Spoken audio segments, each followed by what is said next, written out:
तं सजीवं साद्वैतं सावधूतं परिजनसहितं कृष्णचैतन्यदेवं श्रीराधाकृष्णपादान् सहगण ललिता श्रीविशाखान्वितां च हे कृष्ण करुणा सिन्धु दीनबन्धु जगद्पदे गोवेश गोपिका कान्त राधाकान्त सप्तकाञ्जन गौरांगी राधे वृंदावनेश्वरी वानुसुदे देवामि हरिप्रिये वाञ्छाकल्पतरुभ्यश्च कृपा सिन्धुभ्ये पतितानां पावनेभ्यो वैष्णवेभ्यो नमो नमः।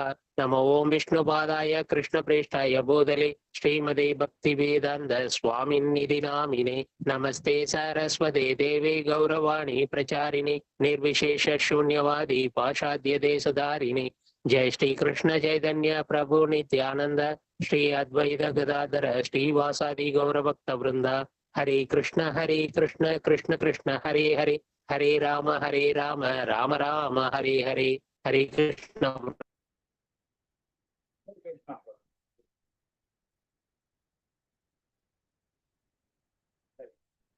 சின்ன மங்களச்சரம் பண்ணிடுறேன். ஹரே கிருஷ்ணா. ஓம் நமோ பகவதே வாசுதேவாய. ஓம் நமோ பகவதே வாசுதேவாய. ஓம் நமோ பகவதே வாசுதேவாய. ஓம் ஹரே கிருஷ்ணா. வந்திருக்க எல்லாருக்கும் நமஸ்காரம். ஹரே கிருஷ்ணா மாதாஜி. ஹரே கிருஷ்ணா பிரபு. இங்க அத்தியாயம் 4. நம்ம போன வாரம் கொஞ்சம் தொடர்ந்து இது இந்த வாரம் படிச்சோம். நேற்றுக்கு ஒரு மீட்டிங் இருந்தது. மீட்டிங்னா நம்ம கோவில்ல 18, 19 வராங்க. நம்ம எல்லா கோவில்லையும் ஆச்சாரிகளும் அதே மாதிரி கோவிலோட பிரசிடென்ட், வைஸ் பிரசிடென்ட், இது மாதிரி ஒரு கோவில்ல இருந்து ஒரு 5 பேர், அதே மாதிரி சீனியர் பக்தர்கள்லாம் வராங்க. அதனால ஒரு 250 பேர்ல இருந்து வராங்க. ஸோ அவங்களுக்கு நாம வெல்கம் பண்ண போறோம். அவங்களுக்கு பணிவிடை பண்ண போறோம். பிரசாத விநியோகம் இந்த மாதிரிலாம் கோவில்ல பண்ண போறோம். ஸோ அதனால ஒரு மீட்டிங் நேற்று போட்டாங்க. நம்ம தமிழ் டீம்ல இருந்து நம்ம போறோம். ஸோ அதுக்காக தான் வர முடியல. ஹரே கிருஷ்ணா. இல்லை நேற்றுக்கே நம்ம தொடங்கியிருக்கலாம், ஒரு அளவுக்கு கொண்டு வந்து போயிருக்கலாம். சரி, ஓகே. இந்த அத்தியாயம் ஞான யோகம், அறிவின் யோகத்தை பகவான் கொடுக்கிறார். பகவத்கீதை எப்போ பேசப்பட்டது, யாரால பேசப்பட்டது அப்படின்றத அந்த சாராம்சம் மூலியமாக இந்த அத்தியாயத்துல பார்க்க போறோம். அப்புறம் பகவான் இந்த பிரபஞ்சத்தை எப்பெல்லாம் அவதாரம் கொடுக்கிறார், அதோட அவதாரத்துக்கான காரணம் என்ன, அதெல்லாம் விரிவா நாம் இந்த அத்தியாயத்துல பார்க்க போறோம். அதற்கு முன்னாடி இந்த நிகழ்ச்சி ஏற்படும் இந்த ஸ்ரீ ஸ்ரீ ராதா கோவிந்தா இஸ்கான் பெங்களூருக்கு நம்ம அனைவரும் சார்பாகும்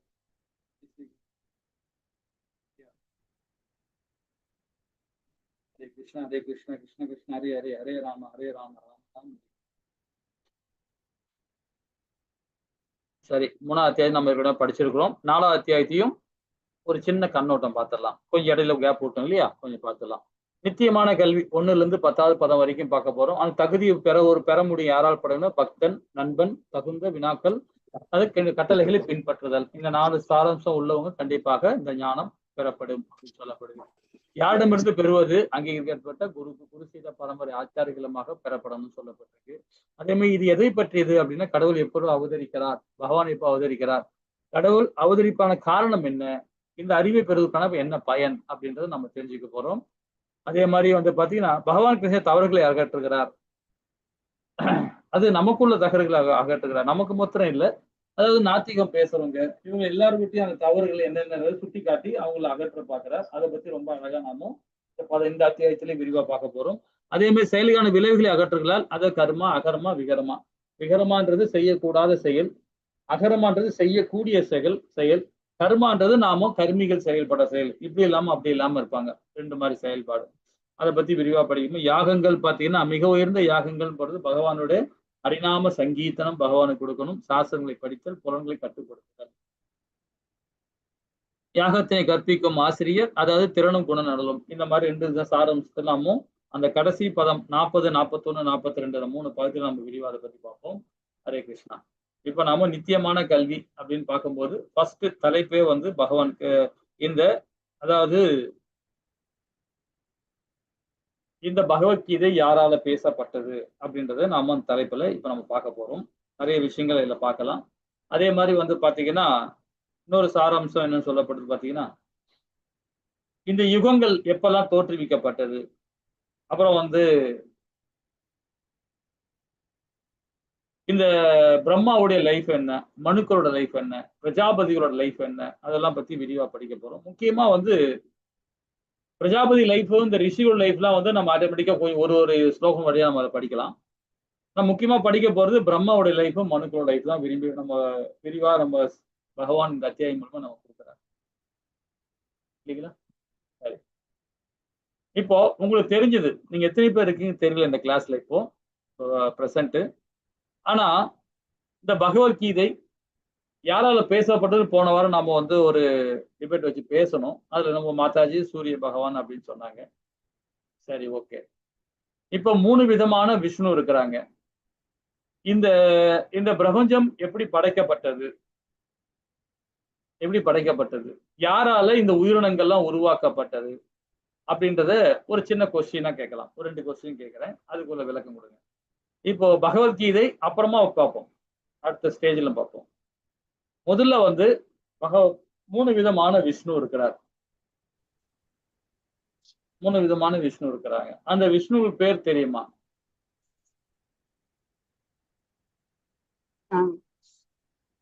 காரண சாயி விஷ்ணு, கர்ப்போதக சாயி விஷ்ணு, அப்புறமா ஷீரோதக சாயி விஷ்ணு தெரியல. லாஸ்ட் ஒன் அது தெரியல, கன்ஃபார்மா தெரியல. ஹரே கிருஷ்ணா. ஓகே ஓகே, சொல்லிட்டீங்க. ஸோ இதை பார்த்து தெரிஞ்சுக்கிட்டோம். இந்த 3 விதமான விஷ்ணு வந்து பகவான் கிருஷ்ண பரமாத்மா உருவாக்குறார்.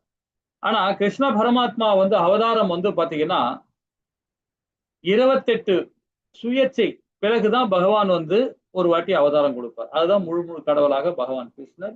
இந்த சுயேட்சையில பகவான் நமக்கு அவதாரம் கொடுக்கிறார். அது துவாதயுகத்துல பகவான் கிருஷ்ணர். இவருடைய இந்த அண்டங்களை உருவாக்கும் போது பாத்தீங்கன்னா 3 விதமான விஷ்ணுவுக்கு பங்கு கொடுக்கிறார் பகவான் கிருஷ்ண பரமாத்மா. இந்த 3 விதமான விஷ்ணுவுக்கு அந்த செயலை கொடுக்கிறார். முதல் விஷ்ணு கார்போக உதய சாய் விஷ்ணு. கார்போகல் அது காரண உதய சாய் விஷ்ணு, தெரியாம சொல்லிட்டேன். காரண உதய சாய் விஷ்ணு. காரண உதய சாய் விஷ்ணு அப்படின்னு சொல்லப்படுது பாத்தீங்கன்னா அவர் தனிமையில தான் இருப்பார். யாரும் அவர் கூட இருக்க மாட்டாங்க. அவர் வந்து பாத்தீங்கன்னா தனியா இருப்பார்.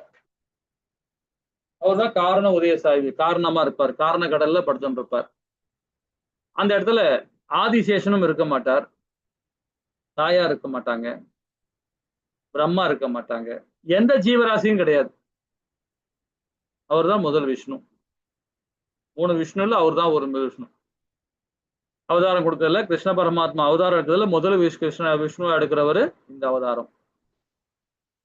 அந்த விஷ்ணுவோட இருந்து அவருடைய உடல்ல இருந்து வரை ஒரு வேர்வு துளிகள், நீர் துளிகள் தான் வந்து பாத்தீங்கன்னா ஒரு அண்டங்களா நம்ம லோகங்கள்ல வருது. அவருடைய உடல்ல இருந்து ஒரு உற்பத்தி ஆகுது. அப்படியே அழகா முத்துக்கள் போகப்பட்டது போல. இது 7ஆம் அத்தியாயத்துல படிப்போம், இதை பத்தி படிப்போம். முத்துக்கள் கோக்கப்பட்டது போல அழகா வந்து 6லயும் 7லயும் 5லயும் படிப்போம் இதை பத்தி. அப்ப ரொம்ப அழகா வந்து வரார். ஒரு லோகத்தையும் உருவாக்குறார், அண்டத்தை உருவாக்குறார். லோகம் இல்ல, அண்டம். அந்த அண்டத்துக்குள்ளதான் கார்போக உதய சாய் விஷ்ணு இருக்கிறார். கார்போக உதய சாய் விஷ்ணு இருக்கிறார். காரண கடல்ல இருக்கும் போது பாத்தீங்கன்னா எந்த ஜீவராசியும் படைக்கிற இது அவர் கிடையாது. காரண உதய சாய் விஷ்ணு வந்து எந்த உயிரினத்தையும் அவர் படைக்கிறது கிடையாது. அண்டத்தை மட்டும்தான் படைக்கிறார். அவர் ஒரு அண்டத்தையும் உருவாக்குறார். காரண உதய சாய் விஷ்ணு. கார்போக உதய சாய் விஷ்ணு தான் என்ன பண்றார், உயிர் வாழியே படைக்கும் தொழிலை அவர் எடுத்துக்கிறார். இந்த விஷ்ணு தான். அவர் என்ன பண்றாரு, முதல்ல பிரம்மாவை படைக்கிறார். பிரம்மாவை படைக்கும் போது பாத்தீங்கன்னா கார்போக சாய் விஷ்ணு வந்து பிரம்மாவை படைச்ச உடனே அவருக்கு பிரம்மாவுக்கு ஒரு சில ஞானம்லாம் கொடுக்குறார். நிறைய விஷயங்கள் சொல்லி கொடுக்குறார். அந்த கொடுக்கும் போது சொல்லும் போதே அவருக்கு வந்து பிரம்மாவுக்கு வந்து தலை சுத்துது, புரியல அவருக்கு. இன்று போய் நாளை வா விநாயகர் பெருமான் சொல்ற மாதிரி பிரம்மாவுக்கு புரியல. சரி, உடனே பகவான் என்ன போய் விட்டார் அவரை. சரி, ஓகே அப்படின்னு விட்டார். சரி, உன்னுடைய இருப்பிடத்துக்கு போ அப்படின்னு சொல்றார். அவருடைய இருப்பிடத்துக்கு வந்தா எங்கிருந்து வந்தாரு அந்த இடம் தெரியல அவருக்கு. யாருக்கு? பிரம்மாவுக்கு. அவ்வளவு ஞான சுகியா இருக்கிறார். அவருடைய இருப்பிடம் எங்க? பகவானுக்கு தொப்புள் கிடையாது, அவருடைய வயிற்று பாகத்திலிருந்து வர தாமரை கொடி, அந்த கொடியில தாமரை இலையில அவர் அங்கதான் அவதரிக்கிறார். யாரு? பிரம்மா. அவருடைய இருப்பிடத்தை கண்டுபிடிக்க அவரால் முடியல பிரம்மாவால. ஆனா அவர்கிட்ட தான் படைக்கும் தொழிலே இருக்கு. பாருங்க, வேதமும் அங்கிருந்தா வருது. வேதமும் அவர்கிட்ட கொடுக்கிறார், பிரம்மாட்ட ஒப்படைக்கிறார். அப்ப அந்த மாதிரி சமயத்துல கண்டுபிடிக்க முடியல அவர் இடத்த. அதுக்கப்புறம் தான் பகவான் அவர் என்ன பண்றார், அவருடைய 1000 விரதம், அதாவது கடும் தவம் இருந்து அவரை பகவான் திரும்பவும் அவருக்கு எல்லா விதமான வேதங்களையும் உயிர் வாழிய படைக்கிற தொழில அவர்கிட்ட ஒப்படைக்கிறார் பகவான். யாருகிட்ட? பிரம்மா கிட்ட. இந்த இடத்துல பிரம்மாக்கும் பகவானுக்குள்ள அந்த டிஃபரெண்ட் இப்ப பார்க்கணும், தெரிஞ்சுக்கணும் இல்லைங்களா? இது பகவான் பிரம்மா என்ன பண்ணிட்டாரு, படைக்கும் தொழில ஆரம்பிச்சிட்டார். அப்போ ஒரு காலனை அதாவது ராமபிரான் அந்த அவதாரம் கொடுத்த அந்த யுகத்துல ஒரு இடத்துல ஒரு பக்தன் கடும் தவம் இருக்கிறான். கடும் தவம் இருக்கும்போது பாத்தீங்கன்னா இந்திரன் எல்லாம் பயப்பட ஆரம்பிச்சிட்டாங்க. ரொம்ப மோசமா ஒரு தவம் பண்றாரு, அதனால பிரம்மா கிட்ட சொல்றாங்க. உடனே பிரம்மா என்ன பண்றாரு, அவனுக்கு எதிர்த்தாப்புல காட்சி கொடுக்குறாரு. காட்சி கொடுத்து, என்னையா உனக்கு என்னையா ப்ராப்ளம், ஏன் என்னை பத்தி தவம் இருக்கிற, என்ன விஷயம் உனக்கு வேணும் அப்படின்னு கேட்கிறாரு. ஐயா பகவானே, எனக்கு ஒன்றும் வேண்டாம், ஒரே ஒரு ஆசை தான் இருக்கு, அதை மட்டும் எனக்கு தெரியும் எடுத்துங்க. என்ன ஆசை அப்படின்னு கேட்கிறாரு. நீ படைக்கும் தொழில பண்ற இல்லையா, அந்த தொழிலை நான் பண்ணணும், ஒரு நாளைக்கு மட்டும் எனக்கு கூட அப்படின்றாரு. எனக்கு ஒரு நாளைக்கு மட்டும் நான் அந்த தொழில் நான் செய்யறேனே, அந்த ஒரு நாள் மட்டும் நீங்க விலகிருங்க அப்படின்றாரு. உடனே பிரம்மா சொல்றாரு, அடே அதெல்லாம் முடியாது, உன்னால பட முடியாதுடா அப்படின்றாரு. நான் எல்லாம் திருப்பி நான் தவம் இருக்க ஆரம்பிச்சிருவேன், ரொம்ப மோசமான தவம் இருக்க ஆரம்பிச்சிடும், உலகமெல்லாம் அந்த சராசரங்கள் எல்லாம் ஆட ஆரம்பிச்சிடும் அப்படின்னு பயம் போத்துறான். இவன் என்னடா விட மாட்டேன்றானே இவன், அது முடியாதுடா, உன்னால பண்ண முடியாதுடா அப்படின்றாரு பிரம்மா. ஏன்னா என்னுடைய இருப்பிடத்தை கண்டுபிடிக்கே நான் பெரும்பாடுபட்டு அவ்வளோ நாள் கடந்தவும் இருந்துதான் என்னுடைய இருப்பிடத்தை பகவான் எனக்கு கொடுத்த வேதத்தை கொடுத்தாடுறா, உன்னால முடியாதுடா விட்டுறா அப்படின்ற கேட்க மாட்டேன்றான். சரி, அப்புறம் என்ன சொல்றாரு, கேட்கவே மாட்டேன்றானே, என்னதான் பண்ணலாம் இவனை அப்படின்னு. அப்புறம் அவன் என்ன சொல்றான், பகவானே எனக்கு ஒரே ஒரு சான்ஸ் கொடுங்க. என்ன சான்ஸ் பார்த்தீங்கன்னா, படைக்கும் தொழில நீங்க எப்படி படைக்கிறன்றத உங்க கண்கள்ல இருந்து நான் பார்க்கணும். அவருடைய யாருடைய கண்கள்ல இருந்து பார்க்கணுமா அவர் படைக்கிற தொழில. அதுவும் முடியாதுடா உன்னால, வேணாடா அப்படின்ற. அழிஞ்சிரோடா வேணாடான்றாரு. இல்ல எனக்கு அதையாவது கொடுங்க, கடைசி சான்ஸ் அப்படின்ற. சரி ஓகே, சரி ஓகே. அதுல ஒரு கன நேரம் தான், இந்த செகண்ட் நேரத்துல தான் அது அந்த டைம் கொடுக்குறாரு. அவருடைய செகண்ட் டைமும் அவனுக்கு எவ்வளவு நாள் தெரியுமா, அது பின்னாடி படிப்போம், இதுல இந்த அத்தியாயத்துல படிப்போம். சரி, உடனே கண் சிமிட்டுற நேரம் கூட கிடையாது, அந்த நேரம் வரைக்கும் அவனுக்கு அந்த பவர் கொடுக்குறாரு. அது கொடுத்த உடனே டிபால் தலைலாம் மண்டலம் டமார் டிமார் வெடியுது. அவனுக்கு ஆத்மா அழுவுது, நான் ஏன் இந்த மாதிரி யானை அப்படின்னு, என் உடல் இந்த மாதிரி ஆயிடுச்சு அப்படின்னு. அப்ப பிரம்மா சொல்றார், பகவானுடைய அனுகிரகம் இல்லைன்னா எனக்கு முதல்ல 5 தலை 6 தலை இருந்தது, இப்ப 4 தலையோட நிக்கிறேன். நீ ஒத்த தலை வச்சுக்கிட்டு இவ்வளவு கேட்கிறியே, தகுமா உனக்கு? பகவானுடைய அனுகிரகம் இருந்தாதான் இந்த வேதத்தை உள்வாங்க முடியும், பகவானுடைய அனுகிரகம் இருந்தாதான் இந்த பகவத்கீதையை படிக்க முடியும், எந்த வேதமும் படிக்க முடியும். அவருடைய அனுகிரகத்தால் தான் எனக்கு கிடைச்சது. இந்த அவருடைய அனுகிரகம் இல்லைன்னா இந்த வேதத்தை யாராலுமே பயில முடியாது, குறிப்பா என்ன கூட அப்படின்றார். நீ என்கிட்ட கேட்கறனா நான் என்ன கொடுக்க முடியும், ஒண்ணுமே கொடுக்க முடியாது அப்படின்றார். இதெல்லாம் எனக்கு அப்பாற்பட்ட சக்தி இதெல்லாம் அப்படின்னு பிரம்மா சொல்றார். அது போல பகவான் பிரம்மாக்கு அந்த ஞானத்தை கொடுக்கிறார். பிரம்மாக்கே கட்டுப்படுத்த முடியாதுன்னு பகவானே பிரம்மாவே சொல்றாருன்னா அப்போ பகவான் எப்படிப்பட்ட சக்தி, அப்போ கார்போகதே சாய் எப்படிப்பட்ட சக்தி. காரண உதய சாய் எப்படிப்பட்ட சக்தி, அதை விட முழுமுறு கடவுள் பகவான் கிருஷ்ணருக்கு எப்படிப்பட்ட சக்தி இருக்கணும் இல்லைங்களா? எவ்வளவு வேறுபாடு பாருங்க. காரண உதய சாய் விஷ்ணுக்கு என்ன வேலையோ அந்த வேலையை அவர் பார்க்கிறார், அவருக்கு அதுக்குள்ள சக்தி. கார்பகுதய சாய் என்ன அந்த சக்தி அவர் பார்க்கிறார். எல்லார் உதயத்திலையும் இருக்கிற பரமாத்மா, எல்லா உயிர்வாழ்யத்தில் இருக்கிற பரமாத்மாவோட சக்தி என்னன்றது அதுக்கும் ஒரு எல்லை கொடுத்திருக்கிறார். பரமாத்மா சக்தியை உணர்றவன், பிரம்மா உணர்றவன் கனிஷ்டக அதிகாரி. பிரம்மாவை உணர்றவன் கனிஷ்டக அதிகாரி. பரமாத்மாவை உணர்றவன் மத்தியம அதிகாரி. பகவான உணர்றவன் உத்தம அதிகாரி, அதி உத்தம அதிகாரி. இப்ப நாம எந்த இடத்துல இருக்கோம் நீங்களே பாருங்க. கனிஷ்டக அதிகாரியா இருக்கோமான்னு பாருங்க, சரிங்களா? அப்போ பிரம்மாவோட அறிய முடியாது, கனிஷ்டக அதிகாரி பிரம்மா அறிய முடியாது. பிரம்மா அறியணும்னா அந்த நிலையை நாம கனிஷ்டக அதிகாரி நிலையில வந்தாதான் அறிய முடியும், சரிங்களா? அப்போ இது இப்ப கார்போதய சாய் விஷ்ணுவோட வேலை முடிஞ்சிடுச்சு. பிரம்மாவோட நிலையும் அவர் நிலையும் தெரிஞ்சுக்கிட்டோம். கார்போதய சாய் விஷ்ணு கிட்டே இவரால் போக முடியலன்னா அப்புறம் எங்க காரண உதய சாய் விஷ்ணு கிட்ட போக முடியும்? எப்படி முழுமுறு கடவுள்கிட்ட போக முடியும் இவரால? யார? பிரம்மாவால. இதுக்கும் ஒரு காரணம் சொல்றேன். இதே பிரம்மா பத்தி சொல்றேன். ஒரு நேரம் பிரம்மா என்ன பண்றார், பகவானை தரிசனத்துக்காக போறார், பார்க்கடலுக்கு போறார். எந்த பகவான? இவர கார்போதய சாய் விஷ்ணு தரிசிக்க போறார். அப்போ உள்ள விடமாட்டேன்றான் தோரபாலகர். ஏண்டா விடமாட்டேன்ற அப்படின்னு கேட்கறான். உடனே அவன் சொல்றான், தோரபாலகர், உள்ள ஒரு பெரிய மீட்டிங் நடந்துட்டு இருக்கு, நடக்க போகுது, அதனால யாரையும் உள்ள விடக்கூடாது அப்படின்னு சொல்லியிருக்கார் பகவான். ஏய், நான் பிரம்மா வந்திருக்கேன்டா அப்படின்னு. சரி, இவ்வளவு தூரம் கேட்கிற, நான் போய் கேட்டு வரேன், நில்லு அப்படின்னு சொல்லிட்டு பிரம்மாவை நிக்க வச்சுட்டு தோரபாலகர் உள்ள போறான். அவங்க போய் கேட்கறான் பகவான் கிட்ட போய், பகவானே, யாரோ நான் ஒரு பிரம்மான்னு ஒருத்த வந்திருக்காரு அப்படின்னு. உடனே எந்த பிரம்மா வந்திருக்கான்னு போய் கேளு போ அப்படின்னு அனுப்புறாரு.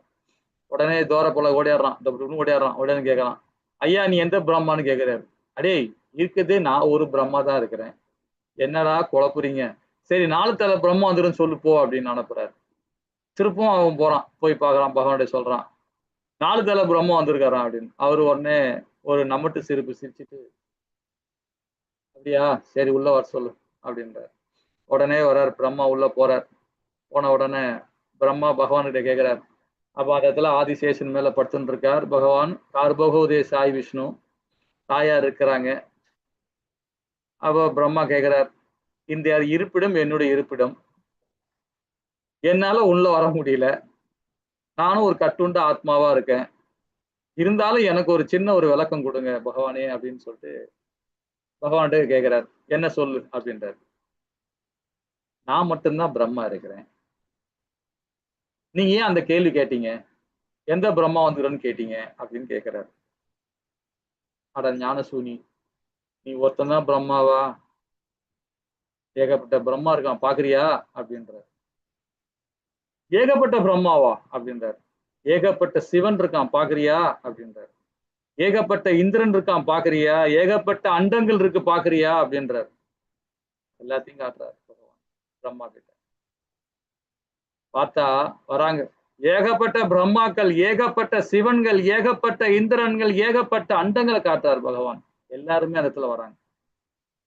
பார்த்தா ஒருத்தன் இவரு 4 தலை தான் இருக்குது, ஒருத்தன் 10 தலை, ஒருத்தன் 6 தலை, ஒருத்தன் 20 தலை, ஒருத்தன் 1000 தலை, ஒருத்தன் 1,00,000 தலையில பிரம்மகள் நிக்கிறாங்க வந்து. உடனே கேட்கறாங்க பிரம்மகள்லாம் கேட்கறாங்க, அந்த பிரம்மா எல்லாம் கேட்கறாங்க, எதுக்கு, என்ன வர சொன்னீங்க, என்ன பிரச்சனை, உங்களுக்கு ஏதாவது பிரச்சனையா, உங்களுக்கு ஏன் வர சொன்னீங்க? பகவான் கேட்கிறார், ஒண்ணும் இல்ல, உங்களை எல்லாம் பார்க்கணும்னு, உங்க ஊர்லாம் எப்படி இருக்கு அப்படின்னு கேட்கிறார். உங்க அண்டங்கள்லாம் எப்படி இருக்குன்னு பிரம்மா கேட்கிறார். எல்லாம் வந்த பிரம்மாக்களை எல்லாம் பகவான். நம்ம பிரம்மா ஆன்னு வாயை பொழுது பார்த்துட்டு இருக்காரு. அப்போ அவர் கேட்கிறாங்க, பகவானே, எப்படி பூலோகத்திலையும் இந்த 14 லோகத்திலையும் எப்படி நீங்க சிறப்பா இந்த கார்போதய சாய் விஷ்ணுவா இருக்கிறீங்களோ, அதே மாதிரி உங்களுடைய பிரதிபலிப்போட அங்க இருக்கிற கார்போதய சாய் விஷ்ணு என்னை வந்து அரவணைச்சு பண்றார்.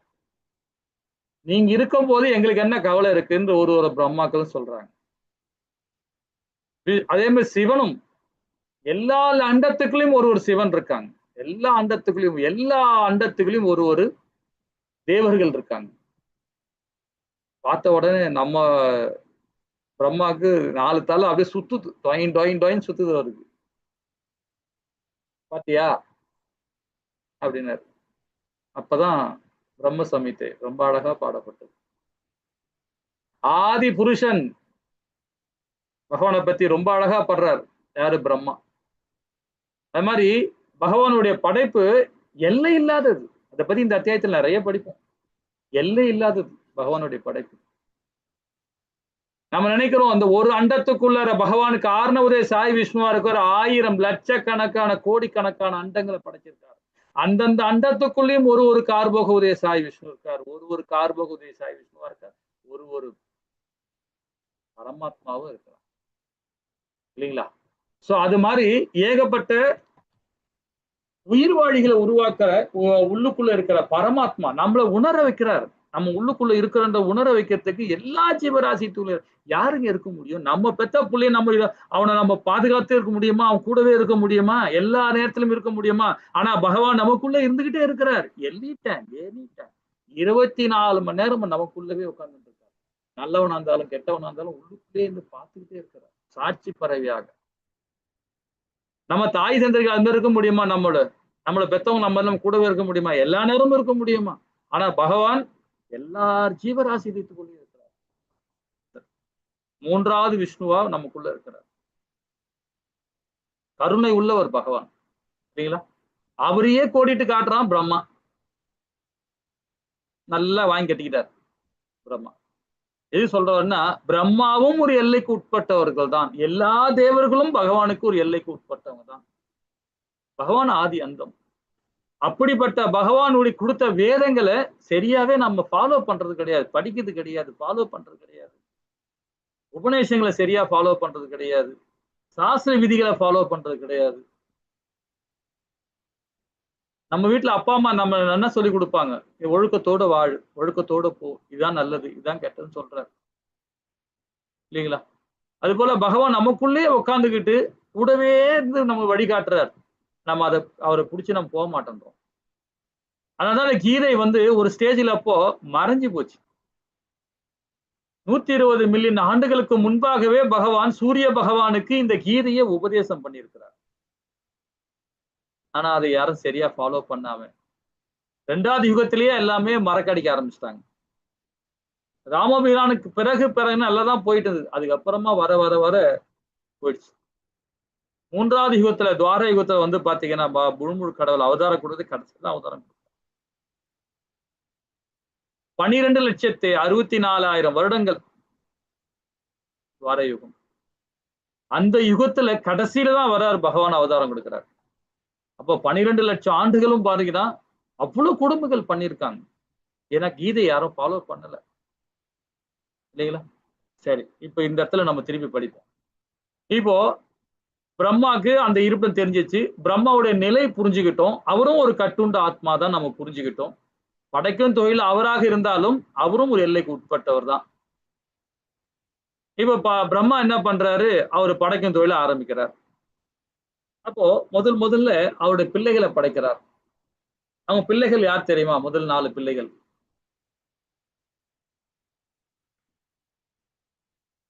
ஹரே கிருஷ்ணா மாதாஜி பிரபு.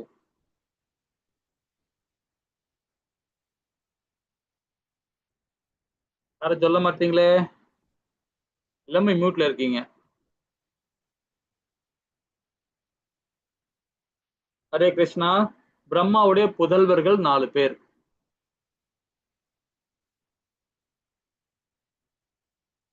குட்டி குட்டியா இருப்பாங்க, ஜட்டி போடாம சுத்தின்னு இருப்பாங்க.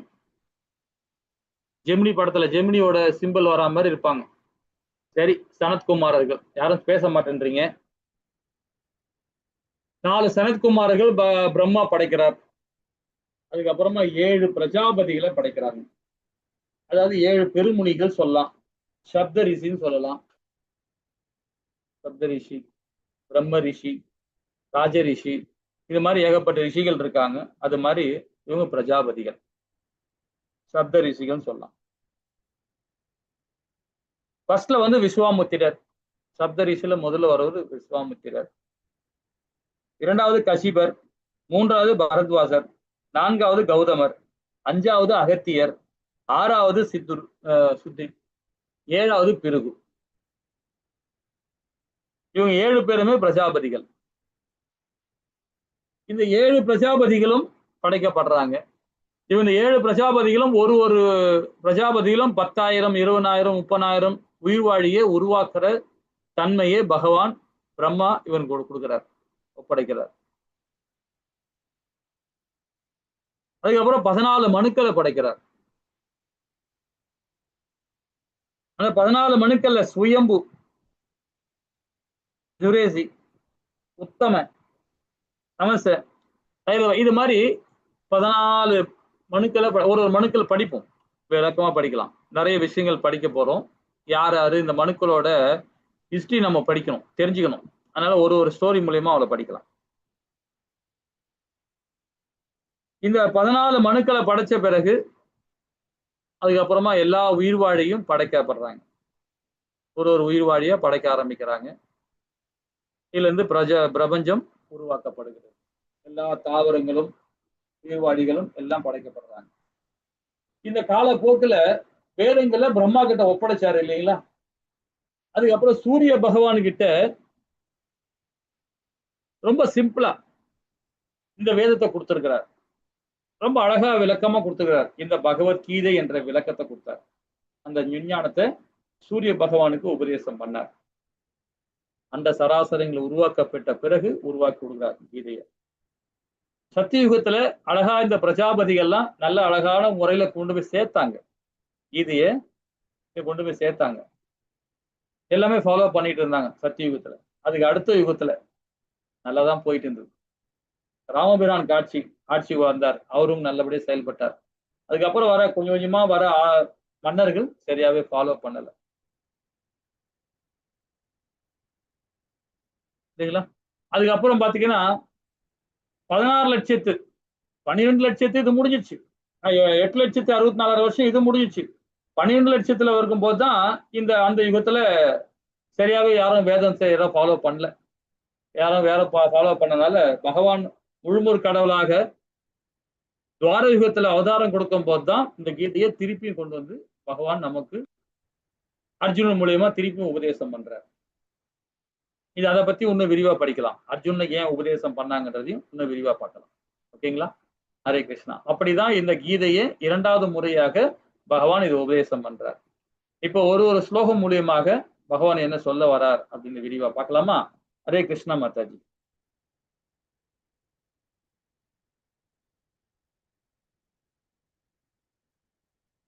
ஹரே கிருஷ்ணா. யார ஸ்லோகம் படிக்கிறீங்களா? ஹரே கிருஷ்ணா. ஹரே கிருஷ்ணா. ஸ்ரீ பகவானுவாச்ச இமம் விவஸ்வதே யோகம் பரோக்தவான் அகம் அவ்யயம் விவஸ்வான் மனவே பிராஹ மனுர் இஷ்வாகவே அப்ரவீத். ஹரே கிருஷ்ணா. ஹரே கிருஷ்ணா மாதாஜி. இந்த இடத்துல பகவான் ரொம்ப அழகா சொல்றது பாத்தீங்கன்னா, புருஷோத்தரமான முழுமுழுக்காளர் பகவான் கிருஷ்ணர் கூறினார், அழிவற்ற இந்த யோக விஞ்ஞானத்தை நான் சூரிய தேவனான விவாஸ்வானுக்கு உபதேசித்தேன். விவாஸ்வான் மனிதகுல தந்தையான மனுக்கும் மனு விஸ்வாகு மன்னனுக்கும் இதனை முறையாக உபதேசித்தார். ரொம்ப சிம்பிளா இந்த 4 லைன்ல பகவான் இங்க கிளீனா சொல்லிட்டார். இத சூரிய தேவனுக்கு முதல்ல உபதேசம் பண்ணியிருக்கிறார் பகவான். அவரு மனுக்கள்கிட்ட கொடுத்துக்கிறார். மனிதகுல தந்தையான மனுக்கள் கொடுத்துக்கிறார். மனு இசுவாகு மன்னன். இசுவாகு மன்னன் வேற யாரும் இல்லை, ராமபிரானோட மூதாதியர்கள். ஓகேங்களா? அப்போ இந்த உன்னத அறிவின் தோற்றம் வேதகால அளவு. இப்ப உன்னதமான அறிவு தோற்றம் பாத்தீங்கன்னா, இந்த அண்ட சராசரங்களை பகவான் அண்ட சராசரங்களை உருவாக்கும் போது இந்த உயிர்வாழியை உருவாக்கும் போது இந்த வேதத்தை கொடுத்துட்டார். இந்த விஞ்ஞானத்தை நமக்கு கொடுத்திருக்கிறார். வேதகால அளவுன்னு பாத்தீங்கன்னா, இப்ப இந்த 4 விதமான யுகங்கள் இருக்கு. 4 விதமான யுகங்கள்ல வந்து கலியுகம் வந்து 4,32,000 வருஷங்கள் இல்லைங்களா? 4,32,000 வருஷங்கள்.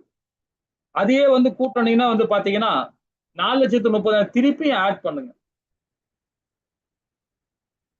அப்ப எவ்வளவு வரும் பாருங்க. 8,64,000 வருஷங்கள் வரும். அப்ப 8,64,000 வருஷம் திருப்பி 4,20,000 வருஷம் 4,32,000 வருஷம் கூட்டினீங்கன்னா 12,96,000 வருடங்கள் வரும். இது எந்த யுகம்? வாத யுகம்.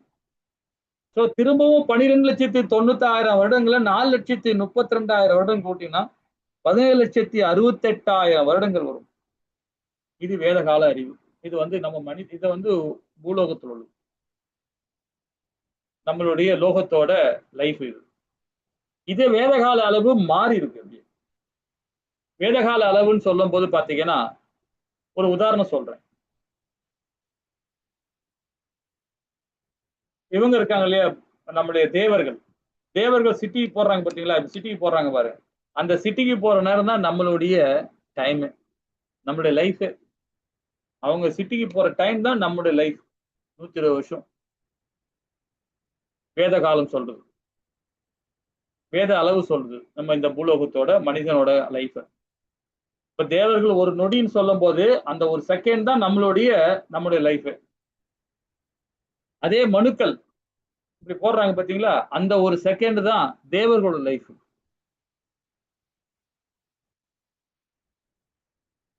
பிரம்மா ஒரு சிட்டிக்கு போறாரு பாருங்க, அவரோட டைம் அவர் சிட்டிக்கு போற டைம் தான் வந்து ஒரு மனுக்களோட லைஃப். பகவானுடைய நாசியிலிருந்து வர காற்று வருது பாத்தீங்களா, அந்த வர நேரம், அந்த கன நேரம் தான் பிரம்மாவுடைய லைஃப். அப்போ பகவானோட லைஃப் எப்படி இருக்கும் பாருங்க. பிரம்மாக்கே ஒரு லைஃப் எப்படி இருந்தா அப்ப பகவான் லைஃப் எப்படி இருக்கும், எப்படி இருக்கு பாருங்க. ஆனா நாம என்ன பண்றோம், ஒரு ஈசல் பூச்சி வந்துச்சுன்னு வச்சுக்கலாம், ஒரு விட்டு பூச்சி, நம்ம ரொம்ப ரொம்ப விசாரமா சொல்றோம், என்னப்பா காலையில பிறக்குது சாயங்காலம் இறந்து போகுதுப்பா. அதுக்கு ஒரு உயிரினமா அது, நம்ம ரொம்ப ரொம்ப ஒரு மாதிரி ஏளனமா சொல்றோம் அந்த பூச்சை. ஆனா வேதம் என்ன சொல்லுதுன்னு பாத்தீங்கன்னா, ஒரு மனுஷன் 120 வருஷம் வாழற வயசு தான் அதுக்குமா. ஆனா அதோட நிலைமை என்னன்னா, சூரியனை மட்டும்தான் பார்க்கும். சூரியன் மறைஞ்சான்னா அந்த பூச்சி இறந்துடும், அவ்வளவுதான், முடிஞ்சு போச்சு கதை. அது அந்த விட்டல் பூச்சி. ஆனா அதோட டைம் டிராவல் எப்படின்னு பாத்தீங்கன்னா, காலையில 6 மணில இருந்து சாயங்காலம் 6 மணிக்குள்ளார அது 120 வருஷமா பிரிச்சு அதோட கால நேரத்துக்கு ஏத்த மாதிரி. நம்மளுடைய கால நேரம் பாத்தீங்கன்னா, நம்ம என்ன நினைக்கிறோம், இப்போ தேவர்கள் சிட்டிக்கு போற நேரம் தான் நம்மளோட டைம் சொல்றோம், நம்மளோட லைஃப் சொல்றோம் இல்லைங்களா. அப்ப நம்மளோட சிட்டிக்கு போற நேரம் தான் இந்த விட்டல் பூச்சியோட நேரம், நம்ம ஒரு லைஃப் நம்ம சொல்றோம், லைஃப் நம்ம நினைக்கிறோம். அது எப்படி சொல்றோம் பாருங்க.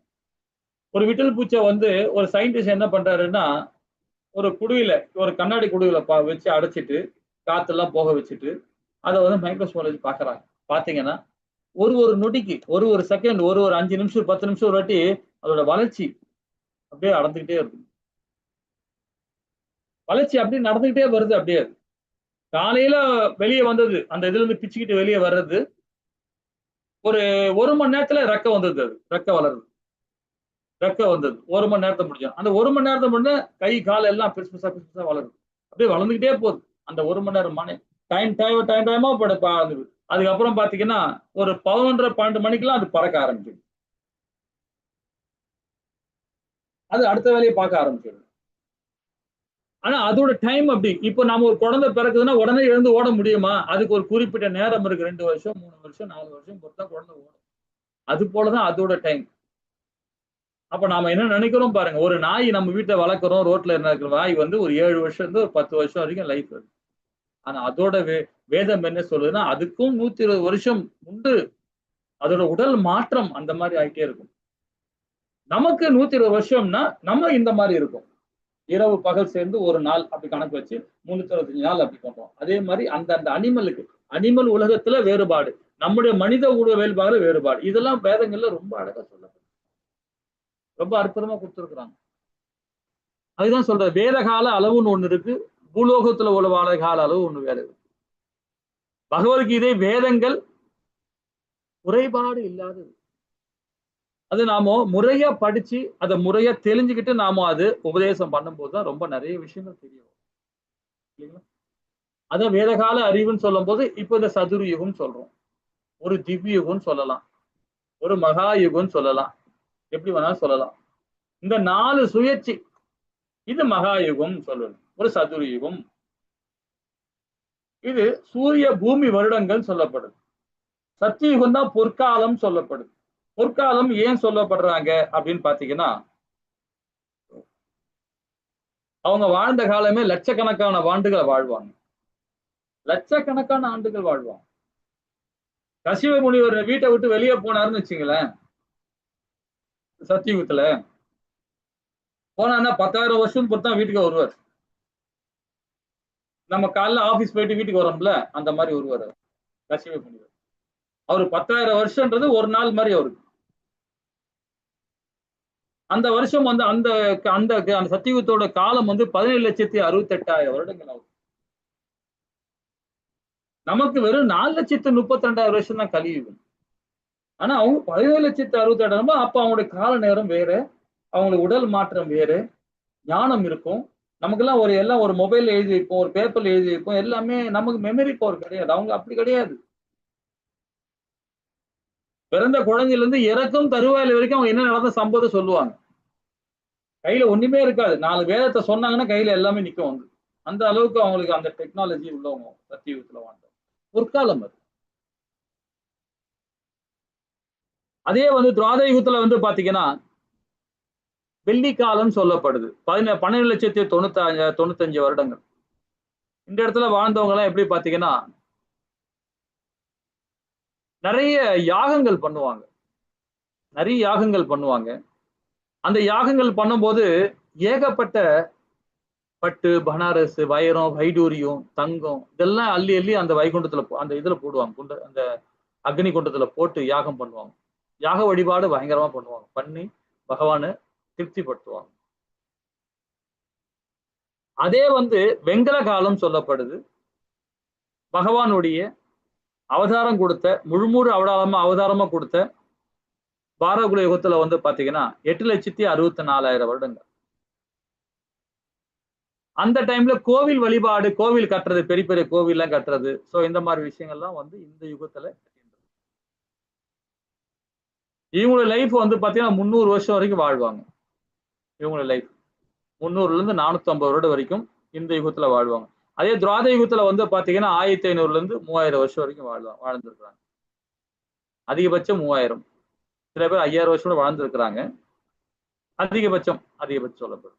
ஆனா அதே சத்தியுகத்துல வந்து பாத்தீங்கன்னா பல ஆயிரம் வருஷங்கள் வாழ்வாங்க, லட்சக்கணக்கான ஆண்டுகள் வாழ்வாங்க அவங்க. ஓகேங்களா? கலியுகத்துல லைஃப் வந்து இரும்பு காலம் சொல்லப்படுது. இந்த நம்ம இப்ப வாழற காலம் கலியுகம், இந்த காலம் இரும்பு காலம் சொல்லப்படுது.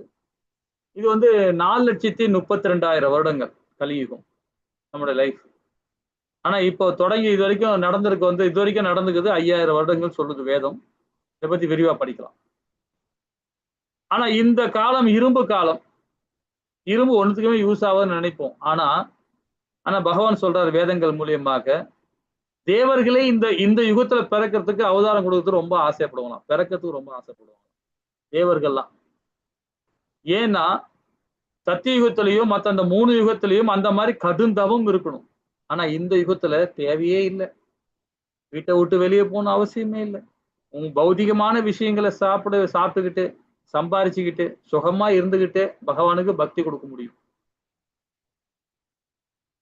தவம் இருக்கணும் அவசியம் இல்லை, உடல் தவத்தை இருக்கணும் அவசியம் இல்லை, எதுவுமே இருக்கு தேவையில்லை. பகவானுக்கு பக்தி கொடுத்தாவே போதும், முத்தின்றார். அதுதான் தேவர்கள்லாம் இந்த இரும்பு யுகத்த காலத்துக்கு வருவாங்க. ஆனா இது பாசாங்குத்தனமான லோகம் தான் இது. இந்த காலம் வந்து பாசாங்குத்தனமான காலம் தான். ஆனாலும் இரும்பு யுகமா இருந்தா கூட இங்க சீக்கிரமா முக்தி கிடைக்கும். நாம சங்கீர்த்தனம் தான் இந்த யுகத்துக்கு சிறந்தது. 1000 கோயில் கட்டினாலும் 1,00,000 கோயில் கட்டினாலும் சரி, அது பலன் கிடையாது. ஆனா பகவான் ஹரிநாமத்தை சொல்லணும், நாம சங்கீர்த்தனம் பண்ணிக்கிட்டே இருக்கணும். பண்ணாதான் 1000 கோயில் கட்டுறது சமம் சொல்லுது, பகவான் நாமத்தை சொல்ல வேதம் சொல்லுது அந்த மாதிரி. இல்லைங்களா? இந்த யுகத்துக்குள்ளது. அதே வந்து துவாரகத்துலயும் திராதகத்துலயும் பாத்தீங்கன்னா ஒரு கோவில் கட்டணும்னா முத்தி தான் அவனுக்கு. ஆனா இங்க வந்து கோயில் கட்டுறதோட பகவான் ஹரிநாமத்தை சொன்னாவே போதும். அப்ப தேவர்கள் என்ன சொல்றாங்க, இந்த யுகத்துல வந்திருக்கலாம்ப்பா பேசாம, சுகமா பகவானை தரிசிச்சுட்டு அழகா போய் சேரலாம்ப்பா, முத்தி கிடைச்சிருப்பா. ஏன்னா இப்பவும் முத்தி கிடைக்காம தான் தேவர்கள்லாம் சுத்தி கிடக்குறானுங்க. எல்லாம் சுத்தி கிடக்குறானுங்க, அங்கங்க சுத்தி கிடக்குறானுங்க. எல்லா லோகத்துக்கும் போறது 6 லோகத்தையும் மாறி மாறி போயின்னு வந்துருக்கிறாங்க. ஆனா பகவான் லோகத்துக்கு போக முடியல அவங்களால. ஆனா நம்மளாம் வந்து பாத்தீங்கன்னா இந்த இரும்பு காலத்துல இருந்தாலும் யுகத்துல இருந்தாலும் ஹரிநாமத்தை சொல்லி அவருடைய லோகத்துக்கு போக முடியும். எல்லா லோகத்தையும் அழிக்க போதும், இந்திர லோகத்தையும் அழிப்பார், பிரம்ம லோகத்தையும் அழிப்பார், எல்லா லோகத்தையும் அழிப்பார் பகவான். ஆனா நம்ம வைகுந்தம் மட்டும் அழிக்க மாட்டார், இல்லைங்களா? ஹரே கிருஷ்ணா. சரி, இப்ப நம்ம இதற்கு தெளிவா நம்ம படிச்சிருக்கிறோம். இப்ப 2வது பதம் என்ன சொல்றாரு பாப்போமா? ஹரே கிருஷ்ணா மாதாஜி. हरे कृष्णा। एवं परंपरा प्राप्तम इमं राजर्ष्यो विदुः स कालेन महता योगो नष्ट परंदपः। हरे कृष्णा। ஹரே கிருஷ்ணா மாதாஜி. இந்த இடத்துல என்ன சொல்றாரு பாருங்க. உன்னதமான இவ்விஞ்ஞானம் சீடர்களின் சங்கிலி தொடர் மூலமாக பெறப்பட்டு அவ்வாறு புனிதமான மன்னர்களால் உணரப்பட்டது. ஆனால் காலப்போக்கில் அத்தொடர் விட்டு போகவே இவ்விஞ்ஞானம் மறைந்து விட்டதை போல தோன்றுகிறது. பகவான் ரொம்ப அழகா சொல்றார். முதல்ல ஃபர்ஸ்ட் ஸ்லோகத்துல சூரிய பகவானுக்கு உபதேசம் பண்ண அப்படின்னார். இந்த இடத்துல இவ்விஞ்ஞானம் சீடர்களின் சங்கிலி தொடர் மூலமாக பெறப்பட்ட இப்புனித மன்னர்களால் உணரப்பட்டது அப்படின்றார். ஆனா காலப்போக்கில் இத்தொடர் விட்டு போகவே இவ்விஞ்ஞானம் மறைந்து விட்டதை போல தோன்றுகிறது இந்த பதம் சொல்றார். அப்போ பகவான் இந்த பதத்தை இந்த விஞ்ஞானத்தை ரொம்ப அழகா நாம கொடுத்துருக்கிறார். அது காலத்தின் செயல்பாடுனால அது மாற்றம் ஏற்பட்டிருக்கு. இப்படி பாருங்களேன், ஒரு விஷயம் பாருங்களேன், உங்களுக்குள்ளேயே சொல்றேன். உங்க வீட்டுல பிள்ளைகளை வச்சுங்க, ஒரு 4 பிள்ளைகளை வச்சு உட்கார வச்சுக்கிட்டு, அந்த 4-5 பிள்ளைகளை உட்கார வச்சுக்கிட்டு இந்த சைட்ல ஒரு கதை சொன்னீங்கன்னா, நீ அந்த கதை, நான் சொன்ன கதையை அங்க சொல்லு. நீ சொன்னாங்களப்பா கதையை, சொன்ன, நீ அந்த கதையை சொல்லு, நீ அந்த கதையை சொல்லு, இப்படியே சொல்லிக்கிட்டே வரும்போது கடைசி பிள்ளைகிட்ட அந்த கதையை நீங்க கேட்டு பாருங்களேன், அப்படியே உள்டாவா இருக்கும். இது வாய்மொழி. ஆனா வேதத்துல அப்படி இருக்காது. இதேதான் இந்த வாய்மொழியில ஒரு புக்கை கொடுத்துட்டு இந்த புக்குல உள்ள கதையை படிச்சியா அப்படின்னு சொல்லுங்க. நீ படிச்சியாப்பா இந்த புக்குல கதையை? படிச்சுட்ட இல்லையா? நல்லா படிச்சிட்டியா? நல்லா படிச்ச. நீ படிச்சியாப்பா? நீ படிச்சியாப்பா? நீ படிச்சேன்னு எல்லாமே படிச்சுட்டாங்க. முதல்ல வாய் வழியா சொன்னோம், கதையை உல்டா பண்ணி சொல்லிட்டாங்க. ஏன்னா அவங்களுக்கு என்ன ஞானம் இருக்கோ அந்த ஞானத்துக்கு தகுந்த, நான் ஒரு கதை சொன்னேன், அந்த கதையை அவர் எப்படி புரிஞ்சுக்கிட்டாருன்னா ஏற்றம் இறக்கத்தோட புரிஞ்சுக்கிட்டாரு. அந்த அவன்கிட்ட சொல்லுப்பான்னா அவர் என்ன பண்ணுவாரு, அவருடைய ஞானத்துக்கு தகுந்த மாதிரி ஒண்ணு ஏத்துவாரு, ஒண்ணு இறக்கி சொல்லுவார். மனிதன் தானே, இல்லைங்களா? அது அப்படியே அப்படியே அப்படியே போய் இது வந்து ஓரலா சொல்றது. ரிட்டர்ன்ல கொடுக்கும்போது பாத்தீங்கன்னா ஒரு புக்கை கொடுத்துட்டு இந்த ஸ்டோரி படிச்சியாப்பா, நல்லா உள்வாங்கிட்டியா? நல்லா உள்வாங்கிட்டேன். நீ வாங்கிட்டியா? நீ வாங்கிட்டியா? நீ வாங்கிட்டியா? ஓகே, நான் வாங்கிட்டேன். நீ சொல்லுங்க பார்ப்போம் அப்படின்னா ஒருத்தன் ஒரு கதை சொல்லுவான். ஏன்னா அவன் மன கற்பனை. கீதையில என்ன சொல்லப்பட்டதோ, என்ன நடந்ததோ அதை கரெக்டா சொல்லணும். வேதத்துல என்ன சொல்லப்பட்டதோ அதை சொல்லணும். ஆனா இந்த இந்த பக்கத்துல சொன்ன புக்கை படி நல்லா அந்த கையில புக்கை கொடுத்துட்டு அந்த ஸ்டோரி சொல்ல சொன்னா அவர் என்ன சொல்லுவாரு, கற்பனை பண்ணுவாரு. மறதி வேற இருக்கும், அந்த ஞாபகம் இருக்காது, அந்த ஞானம் இருக்காது. அதுக்கு தகுந்த மாதிரி அந்த கதையை சொல்லுவார், இல்லைங்களா? அது போல ஆன்மீக அடைய முறை இருக்கு பாத்தீங்களா? சரியான செயல்முறை இருக்கும், தவறான செயல்முறையும் இருக்கு. இருக்கு, இல்லைன்னு சொல்லல. அதை நம்ம களை எடுக்கணும். இது காலத்தின் செயல்பாடு. இது வந்து அந்தந்த காலத்துக்கு தகுந்த மாதிரி முறைகள் மாறும். இப்ப நாம வந்து பகவான் வந்து பகவத்கீதை அர்ஜுனுக்கு உபதேசம் பண்ணும்போது அந்த கால நேரம் வேற, இந்த கால நேரம் வேற. அர்ஜுனன் ஒரு 2 மந்திரத்தை சொன்னான்னா கையில வந்து அப்படியே ரதம், அது வந்து ஒரு வில்லு வந்துடும், அம்பு வந்துடும், அது ஒரு பெரிய ஒரு உலகத்தையே அழிக்கிற அளவுக்கு சக்தி எல்லாம் வந்துடும். ஒரு சின்ன ஸ்லோகம் சொன்னாவே போதும், அந்த மந்திரத்தை சொன்னாவே போதும். நம்ம கிட்ட பாருங்க, எழுதி வச்சுன்னு சொன்னா கூட தெரியாது, ஞாபகம் இருக்காது. லேப்டாப்பை விரிச்சு வச்சுன்னு சொல்ல கூட ஞாபகம் இருக்காது, படிக்க முடியாது, திணறுவோம், இல்லைங்களா? சோ அதுதான் அந்த ஆன்மீக அடைய முறை இருக்கு. வேத சாஸ்திரத்தை கரெக்டா நாம ஃபாலோ பண்ணனா ரொம்ப அழகா படிக்க முடியும். சரியான செயல்முறை இருக்கணும், தவறான செயல்முறை தவிர்க்கப்படணும். இன்னும் பாருங்க, அதுதான் எதுக்கு சொல்லப்படுறாங்க அப்படின்னு சொல்லப்பட்டீங்கன்னா, காலத்தின் செயல்பாடு அனைத்தையும் அழிக்கக்கூடியது. இளமை, அழகு, ஞாபக சக்தி, பார்வை திறன், ஆரோக்கியம், கட்டிடம், காரு, பைக், மொபைல், போன், துணிமணிகள் எல்லாமே அழியக்கூடியது. அது நிலையானதே கிடையாது. ஆனா நமக்கு அதுதான் கட்டின்னு அழுவோம். என்னுடைய வீடு இது. அடே அந்த வீட்டுல எவ்வளவு நாள் வாழ முடியும்? அதிகபட்சம் 120 வருஷமா, அதுக்கு மேல வாழ முடியாது. அப்ப நம்மளோட இடமா அது? அடுத்தவனுக்கு போயிடும் அது. நம்ம இருக்கிற வரைக்கும் நம்ம வீடு. நம்ம விட்டு போயிடுச்சுன்னா அது இன்னொருத்தன் வீடு. அப்ப அதுக்கு நாம உரிமை கொண்டாடுறோம் இல்லைங்களா? இளமை அப்படிதான். போக போக போயிட்டே இருக்கு. அழகு, ஞாபக சக்தி எல்லாமே அப்படிதான். காலத்தின் செயல்பாடு அனைத்தையும் அழிக்கக்கூடியது. ஆனா அதுக்கு நாம என்ன பண்றோம்? தான் என்ற அகந்தில என்னுடைய பொருள், என்னுடைய பார்வை திறன், என்னுடைய ஆரோக்கியம் அப்படின்னு நினைக்கிறோம். ஆரோக்கியம் கூட இன்னைக்கு ஆரோக்கியமா இருக்க, நாளைக்கு பார்த்தீங்கன்னா படுத்துப்போம். ஏதாவது நோய் வரும் வரும், வராம இருக்காது இல்லைங்களா? ஆனா இது மாற்றம் மாறிட்டு தான் இருக்கும். இது நிலையானது கிடையாது. ஆனா வேதம் அப்படி கிடையாது. அது நிலையானது. அது ஆதி காலத்துல இருந்தே உண்டு. அதுதான் பகவான் என்ன பண்ணார்? திரும்பவும் அதை உபதேசம் பண்ணார். திரும்பவும் அது தவறு நடக்கக்கூடாது. திரும்பவும் இந்த அந்த பகவத்கீதை திரும்பவும் இந்த கலிகாலத்துல படிக்கணும். இது பாசாங்குத்தனமான லோகம், கள்ளங்கவரோட இருக்கிற உலகம் இது. அதனால ரொம்ப ஜாக்கிரதையா மக்கள் வாழணும். அதுக்கு நாம என்ன பண்ணலாம் அப்படின்னு யோசனை பண்ணி ரொம்ப அழகா தெளிவா 4 விதமான சம்பிரதாயத்தை உருவாக்குறார். அதுதான் பிரம்ம கௌடிய சம்பிரதாயம். அதாவது மத்துவாச்சாரி நம்ம படிக்கிறோமே இந்த பகவத்கீதை அந்த படிக்கிறது.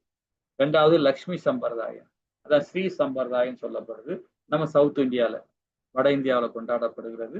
ராமானுஜ ஆச்சாரியார் மூலியமா பெறப்படுற ஞானம். சிவன், அதாவது உத்தர சம்பிரதாயம், விஷ்ணு சுவாமி, இதுல வர்றவங்க தான் ஆதிசங்கரர். இவங்களாம் இது அதோட கோட்பாடு வேறையா இருந்தாலும் இந்த வகையில் தான் வருவாங்க. அதை நம்ம படிப்போம், விவரமா படிப்போம். சனத் சம்பிரதாயம், இது மாதிரி 4 சம்பிரதாயத்தை உருவாக்குறார் பகவான். இந்த 4 சம்பிரதாயம் வரப்ப ஆச்சாரிகளை நம்ம ஃபாலோ பண்ணணும். இப்ப பிரம்ம கௌடிய சம்பிரதாயத்துல நம்ம ஃபாலோ பண்ணிட்டு இருக்கோம், படிக்கிறோம், செய்யறோம், எல்லாம் பண்றோம். இந்த 4 சம்பிரதாயம் படிக்கலாம், தவறு கிடையாது. 4 பேர் கோட்பாடு ஒண்ணுதான். 4 பேர் குறிக்கோள் எங்க? பகவான்கிட்ட போய் சேரணும். அதுதான் 4 பேரோட குறிக்கோள், அதுதான். ஆனா வழிபாடுகள் முறையில் தான் வேறையா இருக்கும். ஒண்ணு பட்டை, ஒண்ணு நாமம், இப்படி மாறி மாறி இருக்கும். ஆனா எல்லாமே என்னது? கிருஷ்ணா அர்ப்பணம் அஸ்து, அவ்வளவுதான். எதுவா இருந்தாலுமே கிருஷ்ணா அர்ப்பணம் அஸ்து தான் எல்லாம் முடிக்கிறது எல்லாமே இல்லைங்களா? ஆனா கோட்பாடுகள் வேற மாதிரி இருக்கும். எல்லாமே வேதம் ஒண்ணுதான், செயல்பாடுகள் கொஞ்சம் கொஞ்சம் மாற்றம் இருக்கும் இல்லைங்களா? நாம விட்டு இருக்குது பகவானுடைய இது விட்டுருக்கோம். கால் பாதம் நடுவுல நம்ம கனகவரி தாயார் முக்கியத்துவத்தை பத்துவோம். எது? ஸ்ரீ சம்பிரதாயத்துல இங்க படுத்த மாட்டாங்க, இங்க கிருஷ்ண வைக்க மாட்டாங்க. சோ அந்த மாதிரி இருக்கும் இல்லைங்களா? சோ இந்த மாதிரி ஒரு சில வழிபாடுகள் மாறி மாறி இருக்கலாம். ஆனா எல்லாமே குறிக்கோள் என்ன? புத்தி தான். பகவான் லோகத்துக்கு போறதுதான், புத்தி தான் அதுக்கான காரணம். அப்போ இந்த மாதிரி ஆச்சாரிகள் பெறப்படுற ஞானம் தான் அதி உத்தமமான ஞானம். இது சீட பரம்பரையில் வர ஆச்சாரிகள் மூலியமா பெறப்படுற ஞானம். இது மாற்றமே இருக்காது. நாம மாறுவோம். இப்ப நான் சொன்ன ஒரு கதை அந்த மாதிரி மாறிட்டோம். அப்பா ஒரு கதை சொல்லியிருப்பார், அம்மா ஒரு கதை சொல்லியிருப்பாங்க, தாத்தா ஒரு கதை சொல்லியிருப்பார், பாட்டி ஒரு கதை சொல்லியிருப்பாரு, முப்பாட்டனா ஒரு கதை சொல்லியிருப்பாரு. எல்லா கதையும் ஒன்னா இருக்காது, மாறி மாறிதான் இருக்கும். ஆனா வேதம் மாறே மாறாது. வேதத்தான் நாம ஃபாலோ பண்ணோம். நம்ம முன்னோர்கள் சொன்னது குலதெய்வ வழிபாடு, இந்த வழிபாடு அந்த வழிபாடு சொல்லுவாங்க. அது ஒரு பக்கம் இருந்தாலும் இதுதான் வேதத்தை சார்ந்து செயல்படுறதுதான் அதி உத்தமமான செயல். தாத்தாவும் ஒரு பெரிய பிரில்லியன்ட் கிடையாது, தந்தையாரும் ஒரு பெரிய பிரில்லியன்ட் கிடையாது இல்லைங்களா? ஆனா பௌதிக ஞானம் இருக்கும், அதுல இருக்கும். ஒரு டாக்டரா இருப்பாரு, ஒரு அட்வொகேட்டா இருப்பாரு, ஒரு நல்ல உத்தியோகத்துல இருந்திருப்பாரு, ஒரு கலெக்டரா இருப்பாரு, ஒரு பெரிய உத்தியோகத்துல இருந்திருப்பாரு, நிறைய பணம் சம்பாதிப்பாரு. அது பௌதிகம். ஆன்மீக ஞானம் இல்லைங்களா? நம்ம பிரம்மாவே நாம கட்டுப்பட்ட ஆத்மான்னு சொல்றோம். அப்ப இவங்கெல்லாம் யாரு? ஒண்ணுமே கிடையாது இல்லைங்களா? ஹரே கிருஷ்ணா. அப்போ இதுதான் இத பாத்தீங்கன்னா ரொம்ப அழகா என்ன சொல்றார்? சங்கிலி தொடர் போல, அதாவது இவ்விஞ்ஞானம் சீடர்களின் சங்கிலி தொடர் மூலமாக பெறப்பட்டு அவ்வாறு புனித மன்னர்களால் உணரப்பட்டு இந்த காலப்போக்கில் தொடர் விட்டு போகவே இவ்விஞ்ஞானம் மறைந்து விட்டது தோன்றுகிறது அப்படின்றார் பகவான் இந்த பதம் மூலியமா. இரண்டாவது, அதாவது பரப்பரா இந்த பரம்பரை. அப்போ தவறான செயல்முறை அப்படின்னு பாத்தீங்கன்னா என்ன சொல்லப்படுது? 3 விதமான பாயிண்ட். பகவான் கிருஷ்ணரை முழு கடவுளாக ஏற்றுக்கொள்ளுதல்,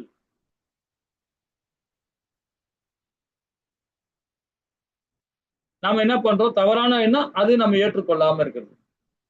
முழு கடவுளாக ஏற்றுக்கொள்ளுது. ஏன்னா என்ன சொல்லப்பாங்க, தச அவதாரங்க, தச அவதாரம் சொல்லுவாங்க. ஒரு அவதாரத்துக்கு ஒரு இதா அப்படின்னு ஒரு கேலி கிண்டலமா சொல்லுவாங்க. அப்போ பகவான் மேல நம்பிக்கை இல்லை. அப்ப வேதம் படிச்சா கூட உணர முடியாது. இப்ப நிறைய பிராமணன் சரி, நிறைய சத்திரனும் சரி, சூத்திரன் சரி, வைசியும் சரி அப்படின்னு சொல்லிட்டு இருக்கிறான். பட்டை போடுறவன் என்ன சொல்றான்? ஏன் சாமி தான் ஒசந்ததுன்றான். நாமம் போடுறவன் ஏன் சாமி தாண்டா ஒசந்ததுன்றான். இப்படி மாறி மாறி சண்டை போட்டிருக்காங்க. அப்போ கடவுள் மேல நம்பிக்கை இல்லை, பகவான் மேல நம்பிக்கை இல்லாம அவங்க பேசிட்டு இருக்காங்க. அப்ப வேதம் படிச்சா கூட அது உணர முடியாது. டேய் நீ என்னடா, நான் 3 நாமம் போட்டிருக்கேன், 3 லைன் போடுறேன், நீ நான் 2 நாமம் போட்டிருக்கேன். அப்ப நீ வசந்தா நான் வசந்தவனா? நீ வடக்க நான் தெக்கண்டா? இந்த மாதிரி பாகுபாடு வச்சிருக்கிறாங்க. ஆனா வேதம் என்ன சொல்லுது, கீதை என்ன சொல்லுதுன்னு பாத்தீங்கன்னா, டேய் எல்லாமே நான், என்னோட அம்சம் தான் நீங்க எல்லாருமே பகவான் சொல்றாரு. அதை உணராம அவர் மேல் நம்பிக்கை இல்லாம அவர் மேலேயே பொறாமப்படுறது, ஒரு கடவுள் மேலேயும் பொறாமப்படுறது இல்லைங்களா? பகவான் கிருஷ்ணர் முழு கடவுளை ஏற்றுக்கொள்ளாதது தவறான வெடி. ஏற்றுக்கணும். இரண்டாவது பாருங்க, பரம்பரை முறையை பின்பற்றுதாம இருத்தல். சீட பரம்பரையை பின்பற்றணும். இப்ப நமக்கு பாத்தீங்கன்னா பிரம்ம கௌடிய சம்பிரதாயம். இப்ப நம்ம கடைசி ஆச்சாரி யாரு? சீல பிரபுபாதா. அதுக்கப்புறம் 12 சிஷ்யா குரு உருவாக்கினார். ஒரு சட்டத்தை உருவாக்கி நம்ம பாத்தீங்கன்னா ஜேபிஜின்னு சொல்லிட்டு ஒரு சட்டம், அந்த சட்டத்துல நம்ம ஃபாலோ பண்ணிட்டு இருக்கோம்.